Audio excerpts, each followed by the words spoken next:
See, that's an ominous look for sure, because you can see the circle of the hurricane right there. Time is of the essence. Act now. Just wait till you see some of the pictures. I've seen video of a camera that was positioned at 8 feet on a road, and that camera is now going underwater.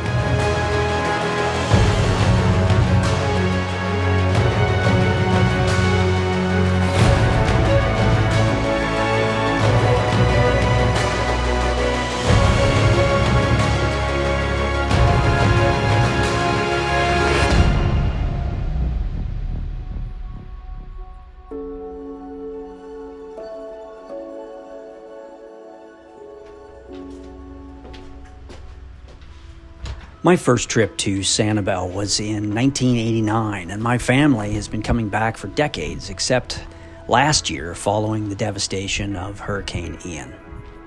So in January of 2024, we just rolled the dice in coming here, not sure what we'd find. It's hard to see and know what's going on from news reports and social media, and for sure, after a week here, I realized I didn't really have a clue. Fortunately, the easiest way to share the current conditions is by doing what I enjoy most and just riding around the island, trading my adventure bike for a beach cruiser, working those quads, and oh my gosh, working on that tan. I'm going to detail several rides in this video. First will be a 30-mile ride from the Sanibel Lighthouse to Captiva, the sister island to the north.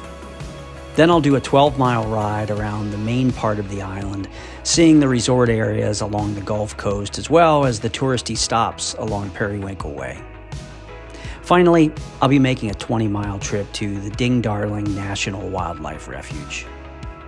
Along the way, we'll talk history, fun facts, and all the random nonsense you've come to expect from this channel.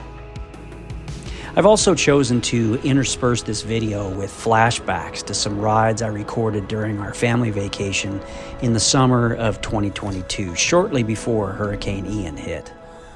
And I want to say for the record, I'm not trying to intentionally create shock value, although some of the contrast is indeed shocking. Ultimately, I'm hoping to show just the opposite, how resilient the island and its residents have been over the past year.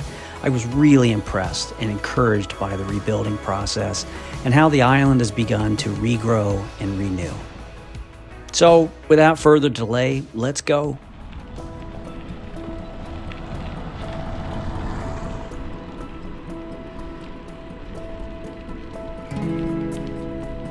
Morning. Good morning. Morning. All right, good morning. It's just about sunrise. And, well, you know, I've recorded 3 videos on this vacation. I don't know, I think they're gonna be out of order. Because this is, it's one of my favorite rides. So I'm basically gonna go this morning from the Lighthouse on the eastern edge of the island all the way up to Captiva, which is about 15 miles, 30 miles round trip. It's one of my favorite rides. I do it every year. And you may think, 30 miles? Come on, Brian, that's not very much. Well, it's on a beach cruiser. Morning. You know, so beach cruisers, you're doing 7-8 miles an hour. Morning. As opposed to my normal, 15 or more, depending on how I'm feeling. Anyway, the reason I think I'm gonna put this video first is I'm gonna do all the stuff you've come to love, all the history and facts and figures. But we got plenty of time for that, so let's just enjoy.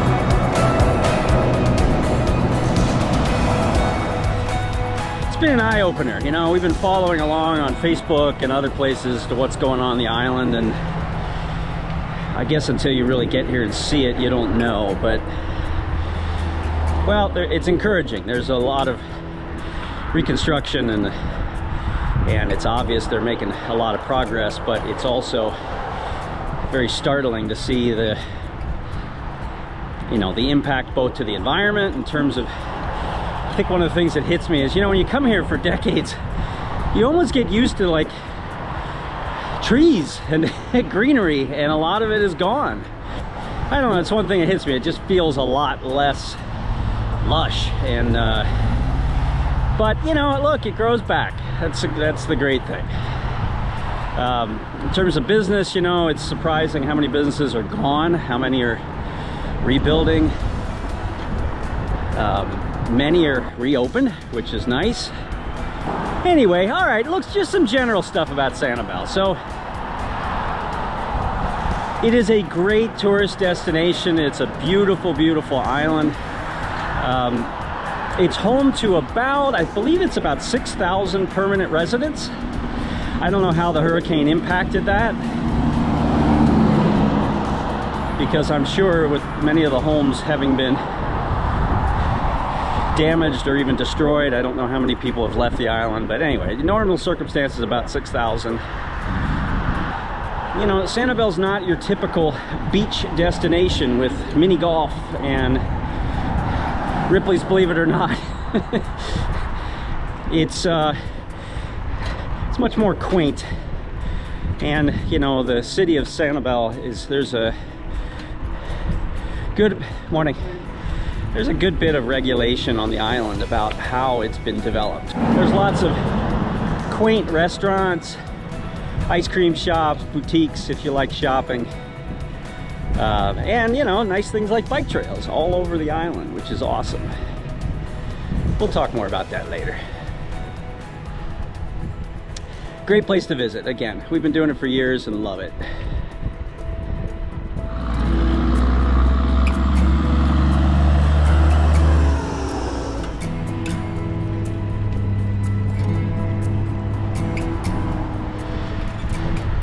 You know, again, it's a really peaceful place to visit. It's interesting to me sitting out on the beach the other day and hearing saws and hammers and construction equipment in the background. They're not used to that. I'm sure that's music to a lot of people's ears who are here full time because, well, you know, it's rebuilding. So anyway, like I said, there's lots of cool little restaurants and boutiques to visit if you're into that. The other popular pastime for most visitors is shelling. People joke about what's called the Sanibel Stoop, which is, if you go out in the morning, well, throughout the day, and you see people walking along the beach and they're bent over looking at shells. There's something about the orientation of the island. You know, it's Sanibel's east-west, and it's something about that with the tide that it serves as kind of like a shelf to gather shells. And well, obviously there's a ton of variety of shells.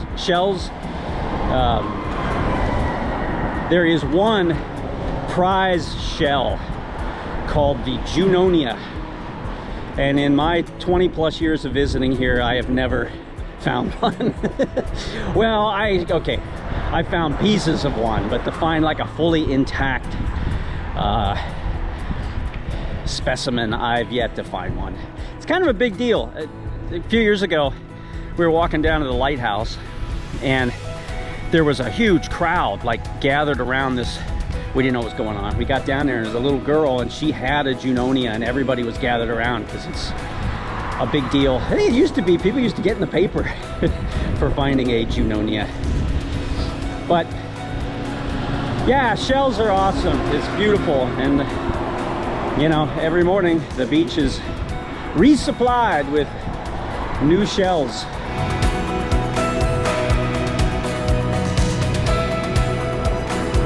Speaking of which, there is the National Shell Museum right there. It's being reconstructed, that's the word. I've been looking at the signage on all the different businesses. I've seen lots of different terms. Reconstruction, redevelopment, renovation, rebuilding. I'm sure there must be a technical, clear definition for those words, but anyway, Shell Museum.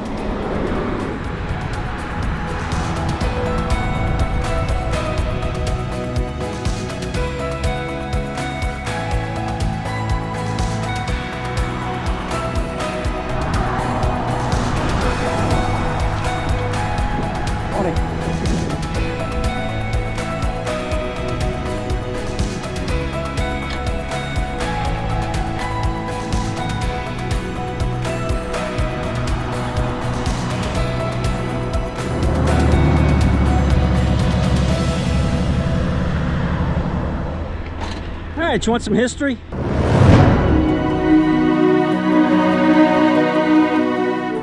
Hey, and by the way, thank you to those who have responded and said they like the history. I'm glad. It makes me feel good. I like history, and you know, I can't imagine going someplace and not having some idea as to the background of the area. Well, you know, that's me, whatever. And a lot of you apparently, because you've said so. All right, well, prehistoric history, stepping back.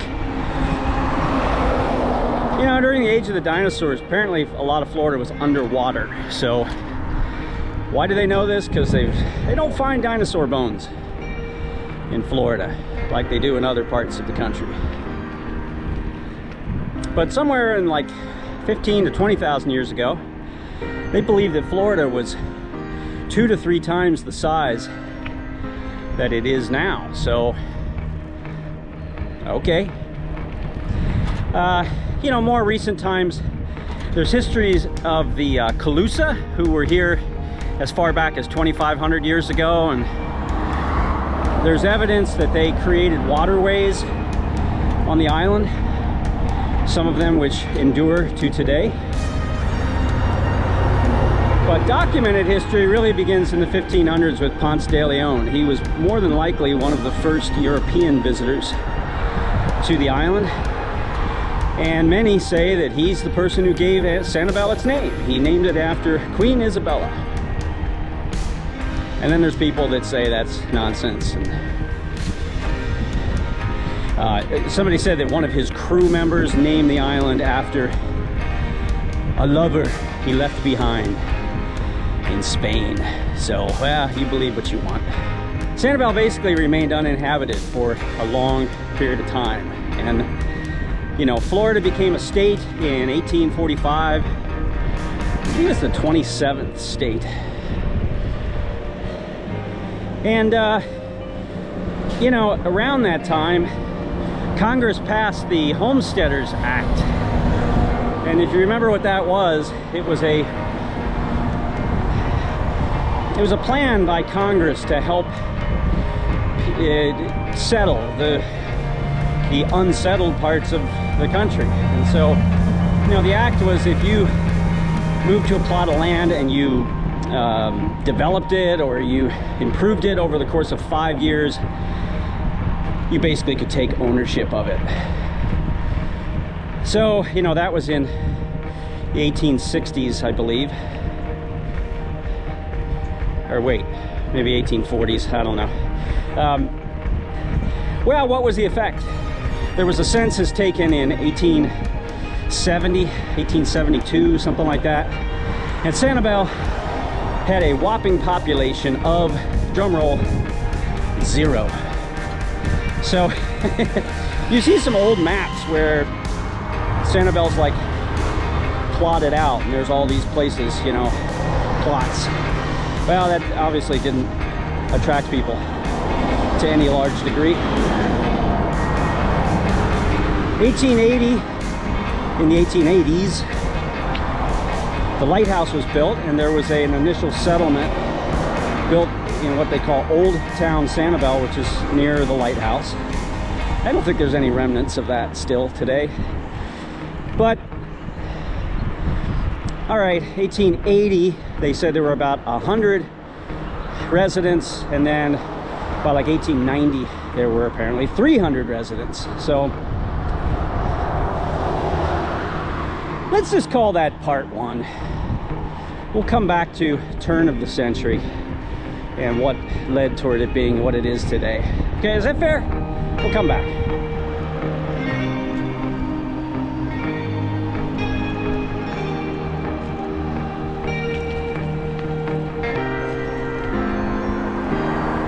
All right, before we go to part two, I realized I left something out. We're on our way to Captiva. I said how Sanibel got its name. The area used to be called the Isle de los Captivas. You like my Spanish accent? Anyway, you know, if there's something I enjoy even more than history, it's legends. I enjoy that. I love legends. So the legend has it that pirates used to keep their captives on Captiva, holding them for ransom, and that's what legend says. So Captiva. So where were we? Turn of the century. Yes, turn of the century. Well, it wasn't just Florida or the coast, it was the whole country. Was the advent of the railroads, and the railroads brought lots of people. I timed this really poorly. We're coming around a bend here. I need to take some photos. So, all right, we'll be back to history in a minute. Oh my gosh. Wow.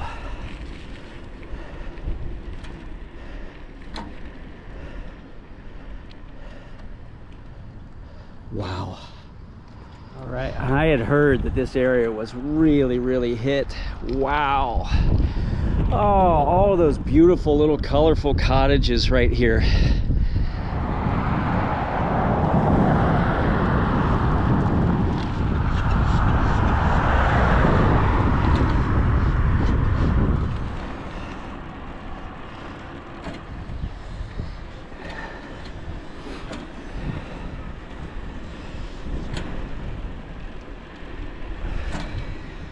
There's times when, man, you come around a corner like that and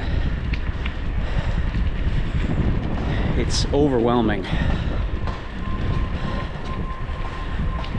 I mean, I love this place. Obviously, I've been coming here for a long time. You know, it kind of reminds me,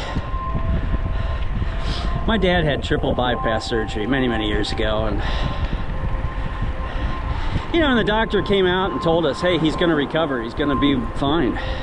But then, you know, I remember seeing him laying there in a hospital bed, and it was heart-wrenching. I didn't like to see him like that. I didn't like to see him weak, and I had similar feelings being here this week. It's, you know, it's going to rebuild and it's going to recover, and the island. But it's still hard to see it like this sometimes. Wow. You know, there's lots of places that have rebuilt, and good for them. It's beautiful. And then, wow, I'm sorry. For those of you that are subscribers to this channel, you know my inability to process basic emotions. Anyway, it is startling in certain places.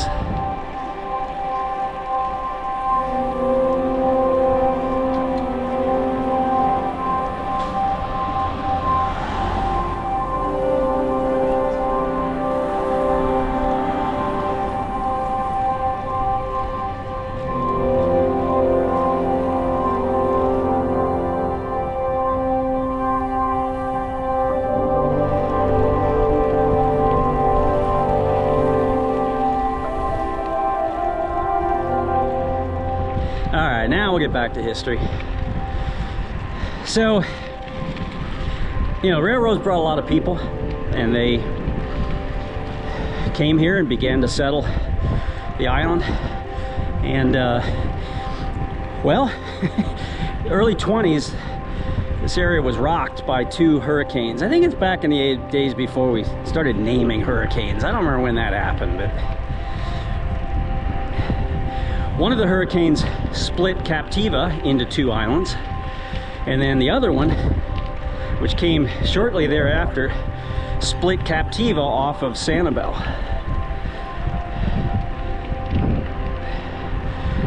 That must have been devastating. Now, the explosion of Sanibel happened, I think, in the 40s, 48? Two brothers, the Kenzie brothers, built a ferry service with docks. You know, before then, people were coming over here on private boats and whatnot. Morning.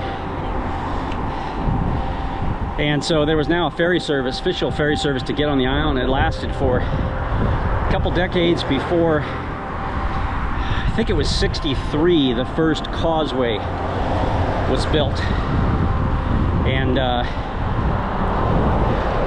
And that is when the island really took off. Because for the first time, people could just drive over and, you know. Okay, so the last significant milestone from a history perspective was in the early 70s, I believe it was 74, Sanibel was incorporated as a city. And, well, you know, if you know anything about Sanibel, there's a lot of regulation down here. One of the first things they did was say that they put a moratorium on growth until they developed a plan for how they were going to deal with development of the island. You know, and I'm sure there's people that fit on all sides of that argument. But, you know, what's the net effect of all of that regulation? It's a beautiful island. It's been preserved. There's the Ding Darling Refuge, which is nearly half of the island, which is just unspoiled beauty.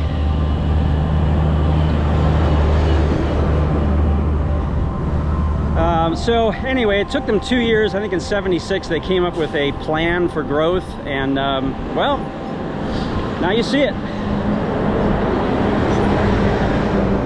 There is a 5-year reconstruction plan for the island following the hurricane. So again, that kind of gives you an idea of the time frame for recovery.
Much nicer weather. It's been a wild week of weather.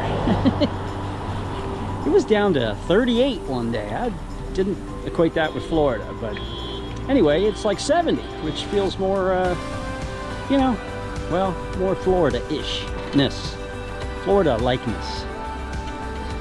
So we're gonna do a little simple loop around the main part of Sanibel, one of my favorite little loops, so enjoy.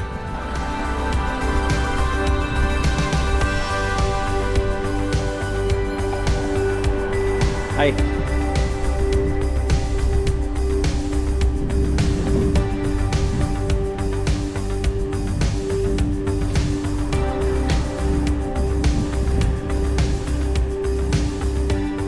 I should probably also point out we're going to be riding along, basically along the coastline, and so the effects of the hurricane, this is where it hit, you know, most heavily. So you're going to see a lot of places that are under reconstruction because they were really severely damaged.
one of the observations about, especially going down the Gulf side like we are right now, is that, you know, you'll see places that look like there was never a hurricane, and then you'll see other places that look like nothing has been done repair-wise, and everything, of course, in between. So, you know, I can't imagine the logistics of dealing with building supplies and contractors, and with so much rebuilding going on. It's just an observation. It seems like private residences are maybe doing better, and then businesses are building back, but a lot of the resorts, like where we normally stay when we're down here in the summer, is very few of the resorts are reopened. And you can tell, I mean, they have fences around the front of them, and, you know, it's just construction folks going in and out.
So that is the site of the former Bailey's supermarket. You may be wondering, why is a place like that gone and other places are being rebuilt? You know, I've been throwing around the words renovation, rebuild, and restoration. I don't want to be the purveyor of false information, but I believe I read that if the damage sustained was above a certain percentage of the property value, then they were required to demolish and rebuild. So there are a lot of buildings that, you know, they're landmarks we've grown used to seeing over the years, and they're gone.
You know, Sanibel's not like a gigantic island or anything, but it has 22 miles of dedicated bike paths, which is awesome. If you come down here, a great thing is it's actually faster, I think, to get around on a bike than it is with a car.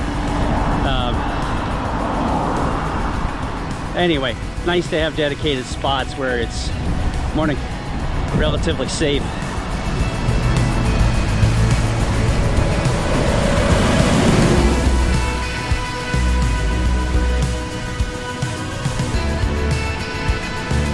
Hi, morning.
Go ahead.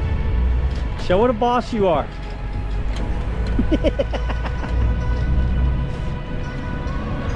You know, a lot of you say to me, hey, where's Mrs. Ride Along Adventures? Well, part of the reason I can't get her on camera is, you know, she's a boss and she takes off. Leaves me behind with nothing but her dust. And just to complete the circle, that's Ride Along Adventures' son. Back in the back there. He does not want to appear on camera, I don't think.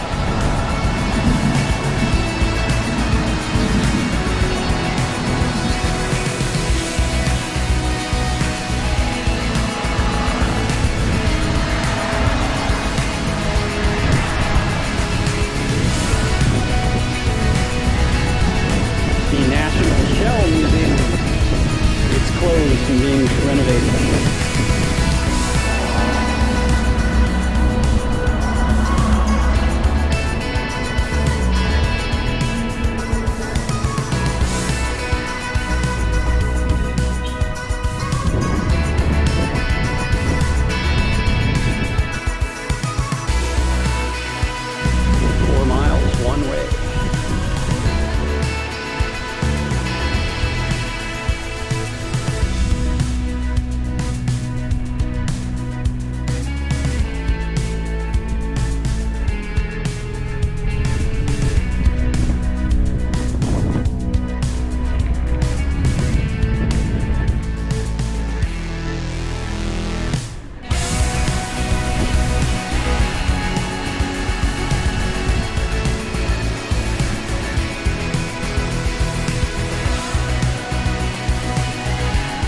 So the Wildlife Refuge covers about half of Sanibel, and it was established back in,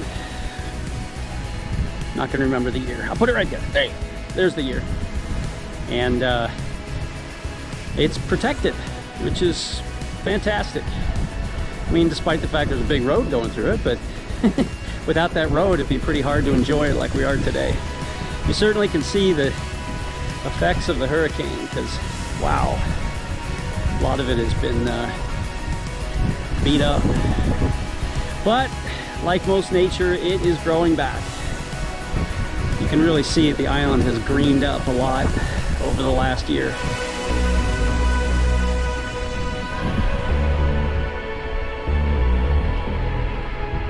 All right, true confessions. I've been coming to Sanibel for decades, as I said. This is the first time that I have ever ridden through the nature preserve. I can't believe it. Riding through this, I can't believe this is the first time. There's a lot of walking paths, and that's what I thought this area was. I didn't know there was a road that you could ride on. I didn't explain it earlier. It is an 8-mile loop. Fantastic. Didn't know it. If it wasn't for my buddy Follow Thomas. Yeah, subscribe. He drove all the way down here and rode this. And then I didn't even know this was a thing. That's the joy of YouTube. Meeting people and they tell you about places you didn't know existed. Oh, an observation tower. We must climb.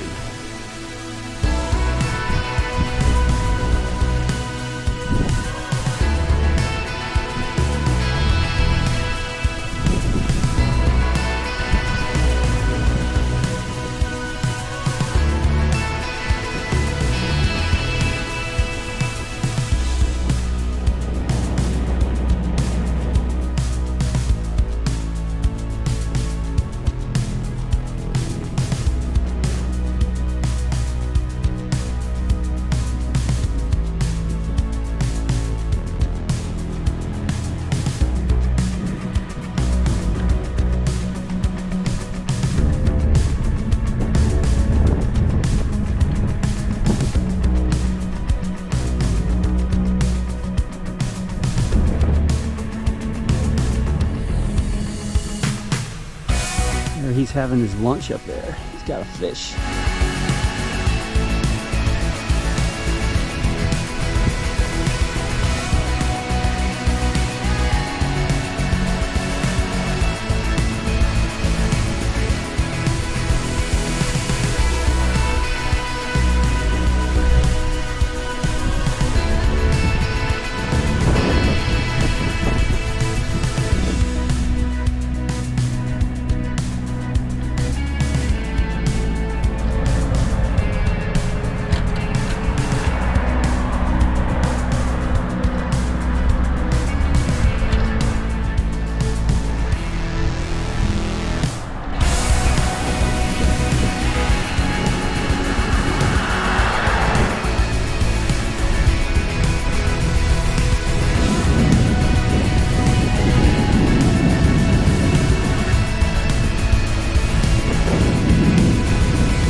There's so much building and reconstruction going on the island that there's these massive traffic jams from all the contractors getting on and off the island.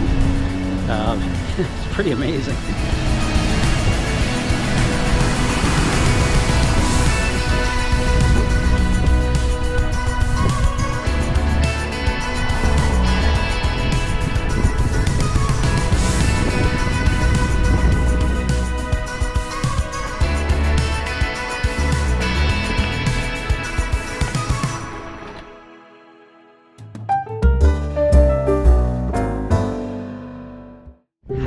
Well, I feel the need to issue an apology.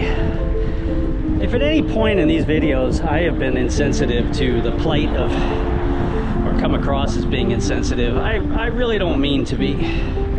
I got nothing but love for this island, and it is a strange juxtaposition to be vacationing in a place where there's such, you know, still such signs of devastation, chaos, but you know, I will say this, in talking with residents and some of the business owners, good morning, the common feedback that I've heard is, listen, they want visitors here.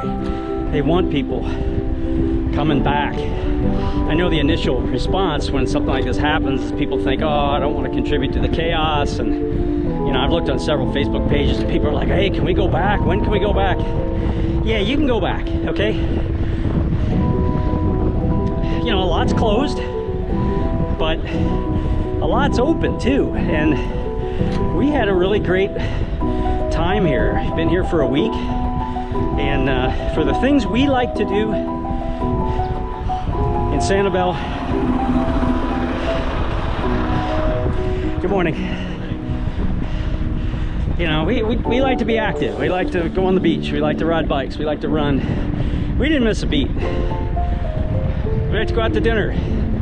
There are enough restaurants open, and more are going to be open. So if you're thinking about visiting, look, I would encourage you to go for it. Again, it's January.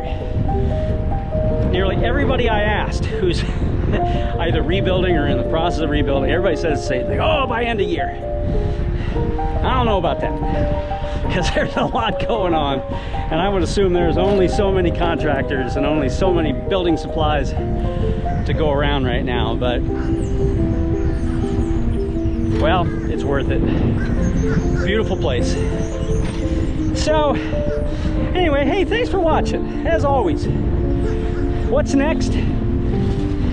Well, this might sound crazy, but next month, I'm sorry, you got to take in the joy of pickleball down here.